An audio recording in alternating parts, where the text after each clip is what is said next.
अस्सलाम वालेकुम दोस्तों, इस प्यारे भाई ने कमेंट किया है कि भाईजान मैं 40 एचपी का सबमर्सिबल पंप लेना चाहता हूं, तो इसके लिए मुझे कौन सी वायर इस्तेमाल करनी चाहिए, कितने एमएम की वायर इस्तेमाल करनी चाहिए। तो ये बहुत ही अच्छा सवाल है। बहुत सारे पहले भी इस तरह के सवाल आ चुके हैं और ये सवाल पूछना भी चाहिए। तो प्यारे भाई मैं आप लोगों को एक बात बता दूं, अगर आप 7.5 एचपी का पंप सबमर्सिबल पंप लेना चाहते हैं तो उसके लिए आप 8 एमएम या 10 एमएम की वायर इस्तेमाल करेंगे।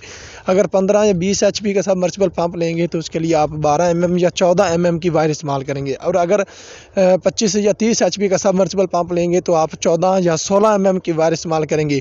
अब ये दो वायर मैं ऊपर क्यों बता रहा हूँ, 14 भी तो बता सकता हूँ, 16 की बता रहा हूँ। तो इसकी वजह ये है कि अगर आपका इन्वर्टर करीब पड़ा है मोटर के तो फिर आप जो है 14 के लगा सकते हैं। अगर मोटर और इन्वर्टर के दरमियान वक्फा काफ़ी है तो फिर आप जो है 2 एमएम बढ़ा लें ताकि आपके जो वोल्ट ज़ाया ना हो। बाकी मज़ीद इन्फॉर्मेशन के लिए स्क्रीन पर दिए गए नंबर पर रब्ता कर सकते हैं। वीडियो पसंद आई हो तो लाइक और चैनल को सब्सक्राइब कर लें। कोई भाई को सवाल पूछना चाहता है तो कमेंट कर सकता है। ओके, अल्लाह हाफिज़।